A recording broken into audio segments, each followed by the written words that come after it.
Okay. Now on the APEC VIP hotline, cutting-edge training for the serious athlete, apecgo.com. Joining us from aggieyell.com, Mark Passwaters. How you doing, Mark?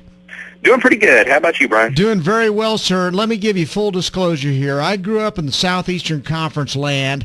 I was one of those people who said that the Aggies were going to struggle in this first year. I was one of those people that said there's no way they're going to go into Alabama and win this week. I've been eating a lot of crow this weekend. Well, at least you're honest and straightforward about your thoughts on it. There are a lot of people that I saw at SEC Media Days who are just not returning my calls at this point. So, I got to give you credit for that. Well, thank you. I appreciate it. I have to tell you that I'm absolutely amazed at what Texas A&M was able to do in Tuscalooserville over the weekend, beating Alabama. How in the world did they pull that off? They played the perfect game. They did everything that they needed to do when they needed to do it, and there's really no other way to put it. I mean, Johnny Manziel played out of his mind, which he's done before, but there were no turnovers. There were no questionable throws. I mean, really the only thing that came close was a deflected ball that hung up in the air a little bit. The defense played exceedingly well. They didn't stop the run, but they contained it. And, the blitz packages that Coach Mark Snyder, the defensive coordinator, came up with got A.J. McCarron off rhythm and off his game, and it contributed to turnovers. And that's what you got to do if you're going to beat a team like Alabama. You've got to be on the positive side of the turnover ledger, and when you are, you have to take advantage of it, and that's what they did. Now, you be honest with me. Did you see this coming? No, I saw a close game, but I didn't see a win. I thought that it would probably go the same scenario as maybe the LSU game, where A&M would come out and knock them down, and Alabama would get up and just kind of wear them out as the game went on. But, A&M knocked them down. Alabama got up and threw their best shot, and A&M took it and knocked them out.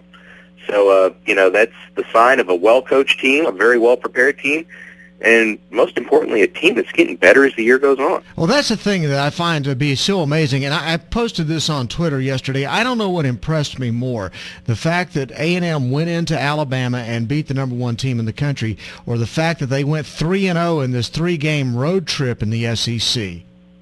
Oh, I'll tell you what, when you and I talked at the beginning of the year, I think I called this the death march. Yeah. You go into, you start with LSU at home, which is obviously not an easy thing to do, and then you go on the road to Auburn, to Mississippi State, to Alabama. You're thinking, okay, if we can go take that 4-game stretch and go 500, go 2-2, we're in good shape. To go 3-1 and sweep the road games is incredible.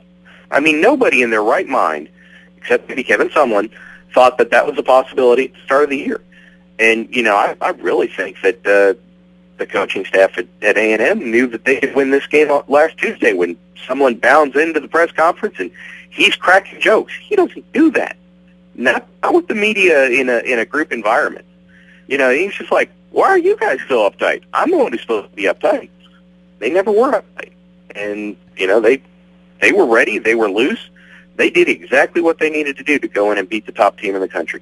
And now I got to tell you, if ever a freshman was going to win the Heisman Trophy, if I had a vote, I'd give it to Manziel right now. I don't see how you couldn't. I mean, I'm very impressed with what Colin Klein's doing at K-State. He's done a great job keeping them undefeated. He's the heart and soul of that team, and they're not where they are without him. But on the other hand, you look statistically, Manziel's numbers are better in all aspects. He's played tougher defenses. And Colin Clyde has not gone into Tuscaloosa and beaten the top team in the country. Is it a down year for candidates? Yeah, so was last year, and that's how RG3 came out, out of nowhere and won. But, if you look at the body of work and take away the year designation, the class designation, you would take Johnny Manziel. I don't understand how people could say otherwise at this point. Well, and then I started looking at it from a regional breakdown, and where Kansas State might get their support would be, from, the middle section of the country, and that would include Texas under normal circumstances. But everybody that's got a vote in Texas right now, if they're honest, they're going to vote for Manziel. Well, not only that, you're going to have the SEC block come in absolutely full force, because there is no other real candidate in the Southeastern Conference at this point. The only other guy that you could say is McCarron, and No. his candidacy probably died in DeShazer Everett's arms with a minute and a half to go. Manziel is the hot commodity in terms of, just the player to watch. He's the human highlight film, as it were, for this season. The numbers are all there. There's no hotter team in the best conference in the country.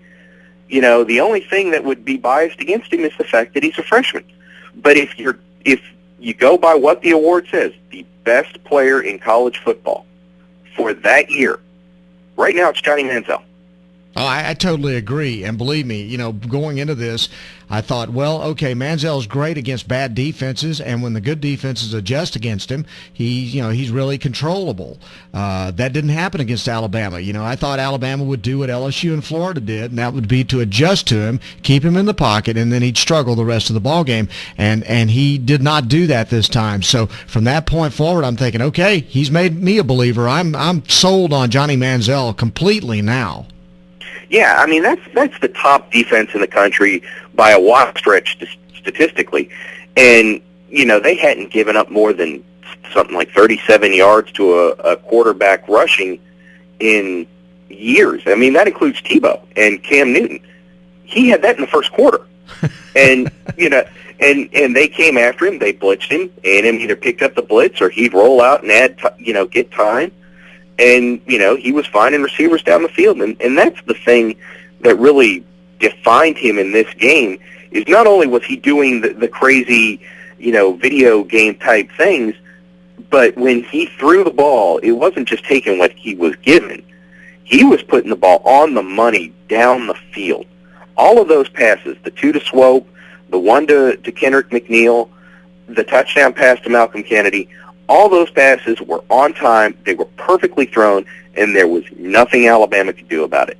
And, he made his, as if he didn't have a highlight film, you could just take what he did on Saturday and say, this guy needs to go to New York, he needs a winter coat. And I'm sure there'll be plenty of Aggie fans quite happy to try to supply him with one, too. Yeah, it's funny. Twitter's a wonderful thing. Yes, it is. As you mentioned earlier. And during the game, I said, I'm really trying to figure out, the country music song that will be written about Johnny by Tuesday, because if he wins this game, it's coming. And, as the game went on, people started making suggestions for lyrics. How do you get a pickup truck, Johnny Manziel, the Alamo, and Mom all into a country song? And then somebody's like, well, he did get a kitten off the railroad tracks. He saved the kitten. And I was like, okay, we need a professional here. I'm just going to tweet Robert Earl Keen and let him deal with it. There you go. This is well beyond my scope of capability. I guarantee you there's 1,000 people out there that could do that right now for you, no problem. I got to ask you now, be honest with me again, from an Aggie perspective, would the Aggies rather go to a BCS bowl game or play Texas in the Cotton Bowl? I think that's about the only way you could fragment this fan base at this point, is to ask that question. Because there are an awful lot of people who really want to go play Texas and beat them into the ground in the Cotton Bowl. On the other hand, you have a pretty sizable contingent saying, look, that's passed. We're not in the Big 12 anymore. If you really want the national showcase, that's the Fiesta Bowl. That's going and playing somebody else. If it's OU, great, whatever. If Texas shows up, that's fine too. You can really get a lot of people red in the face by starting that argument. If you want to start a brawl, go to the Dixie Chicken and throw that one on the table and then leave. Because fisticuffs will ensue. But from a personal standpoint, I'll take it either way. I really will. The opportunity to go in there and really prove that you are the big dog on the porch now in the state of Texas is very appealing. Conversely, to go out there and play after New Year's Day in a big money BCS bowl, really when you're the only show on that night, that's really appealing too. Oh, no question about it. I'll tell you what, it was a fabulous performance. Only thing left I have to ask, was there anything left of Bryan College Station after Saturday night when the final score came down? Early reports are yes. There are some people that are actually, still there, still alive. Most of them are on the football team. But, it seemed like the celebration, while wild, was pretty well controlled. That, it was a happy bunch, not a an aggressive bunch, and I think that's probably the way most Aggies roll. Is they're it's not like you might see at some other schools up in the Northeast who celebrate victories by burning down their own home.